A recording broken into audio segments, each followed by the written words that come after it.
কয়েক বছর ধরেই আমি সিভিল সার্ভিস পরীক্ষার জন্য প্রস্তুতি নিচ্ছি, আর আপনিও সেই পর্যায়টা পার করেছেন, কিন্তু আপনি প্রথমবারই এটাতে উত্তীর্ণ হয়েছিলেন। আর আমি এখন যেটা সম্মুখীন হচ্ছি, মানে আমি এখন এমন একটা পর্যায়ে আছি যেখানে আমি নিজের উপরেই খুব বেশি সন্দেহ করছি। নিজের উপর সন্দেহ করাটা খুব অপ্রয়োজনীয় একটা ব্যাপার, তাই না? আমাদের কাজ হলো পুরো প্রস্তুতি নেওয়া, পুরো পরিশ্রম করা। তাই আগে থেকে সন্দেহ করার মানে হলো যে এনার্জিটা পরীক্ষার প্রস্তুতিতে যাওয়া উচিত ছিল, সেই এনার্জিটা এখন সন্দেহ করার কাজে লেগে যাবে। আমরা এখন সেটাই করব যেটা আমরা করতে পারি। আমরা এখন কি করতে পারি?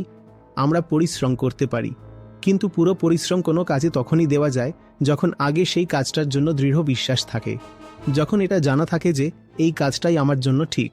যখন এই কথাটা জানা থাকে তখন মানুষ তাতে মন প্রাণ দিয়ে যুক্ত হতে পারে। তাই নিজেকে আগে এটা ভালো করে বোঝান।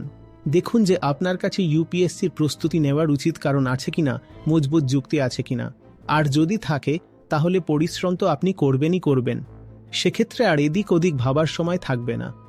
তারপর যদি যেটাকে আমরা সাকসেস বলি, মানে সিলেকশন হয়ে যাওয়া, সেটা যদি নাও হয় তাহলেও আপনি যা করতে চান তার জন্য অন্য কোনো রাস্তা খুঁজে নেবেন।